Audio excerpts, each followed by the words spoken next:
Hello guys, today I'm going to tell you about that World Mobile Token. Now before we start the video, let's say my legal disclaimer. This video is only for educational purpose. Do your own research for the investing. According to the white paper, World Mobile Token WMTX is the utility token powering the World Mobile Chain, a decentralized physical infrastructure network that aims to provide affordable global mobile connectivity through a blockchain-based sharing economy.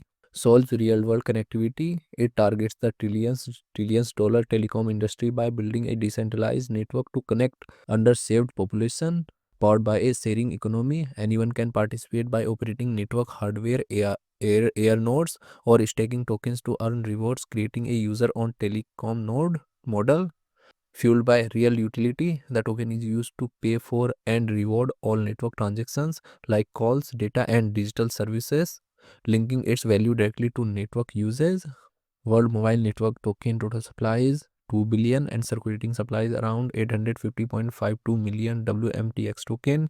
WMTX token is listed on Coinbase, Binance, Alpha, KuCoin, and other exchanges.